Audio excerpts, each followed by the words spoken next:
for an immediate ceasefire. Turkish Erdogan has been in regular discussions with leaders from Qatar, Egypt, Saudi Arabia and Palestine to try to end Israel's killing. Immediate ceasefire, immediate ceasefire. Iqbal کا وہ شعر یاد آتا ہے، بجھی عشق کی آگ اندھیر ہے، مسلمان نہیں راکھ کا ڈھیر ہے۔ ابھی پوری دنیا کے مسلمان اور مسلم حکمران یونائٹڈ نیشنز میں اور بہت سارے پلیٹ فارمز پر اسرائیل سے غزہ میں سیز فائر کی اپیل کر رہے تھے، یا اسرائیل سے غزہ میں سیز فائر کی بھیک مانگ رہے تھے کہ ایک اور خبر سامنے آتی ہے کہ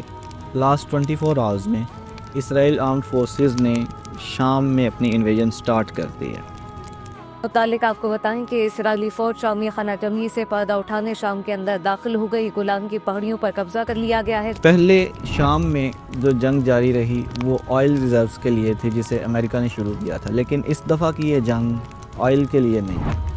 یہ جنگ ایک بہت بڑے مقصد کے لیے ہے جس کا ہم پہلے بھی ذکر کر چکے ہیں، دا گریٹر اسرائیل کی فارمیشن۔ یہ گریٹر اسرائیل کی فارمیشن کی طرف ایک بہت بڑا قدم ہے۔ آپ صلی اللہ علیہ وآلہ وسلم کی اینڈ ٹائمز کی وہ احادیث جن پر ہمارا ایمان تو ہے لیکن ہم اب تک انہیں فکشنل سمجھتے تھے، اس لاسٹ ڈیکیڈ میں ان کا جتنا بڑا پورشن سچ ثابت ہو چکا ہے، ایسے لگتا ہے کہ واقعی دنیا کا خاتمہ نزدیک ہے، دنیا اس تھرڈ ورلڈ وار کی طرف رخ کر رہی ہے، یا دنیا دی گریٹ آرمیگیڈون کی طرف رخ کر رہی ہے۔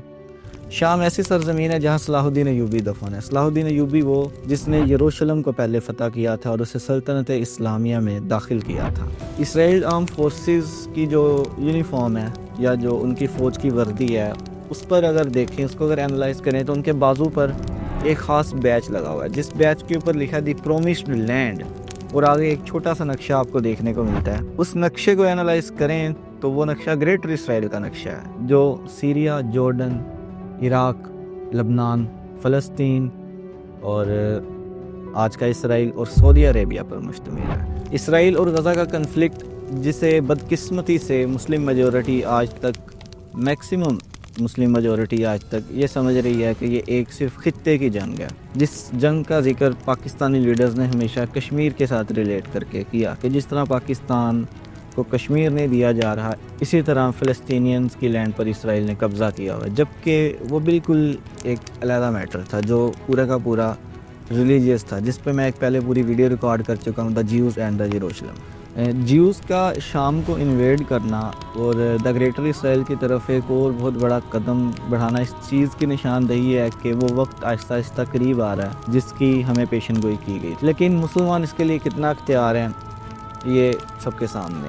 میں کوئی بہت بڑا مسلم اسکالر یا فلاسفر یا کوئی گیان دینے والا بڑا پروفیسر نہیں ہوں جو آپ کو سچویشن کو کریک کر کے نیکسٹ گائیڈ لائنز دے سکے کہ آپ کیا کریں یا دنیا کدھر جا رہی ہے۔ میں بھی آپ کو اسی طرح اسٹڈی کر کے پریویس نالج کو فیوچر ایزمپشنز کے ساتھ کمپیئر کر کے آپ کو ڈیٹا پرووائڈ کرتا ہوں، لیکن اگر آپ صرف اقبال کی اسٹڈی کریں جو آج سے 100 سال پہلے اس دنیا سے جا چکا تھا، تو آپ کو پتہ چلے گا کہ اگر اس وقت بھی مسلمانوں نے اس سچویشن کو سیریس نہ لیا تو یہ اسلام کے ساتھ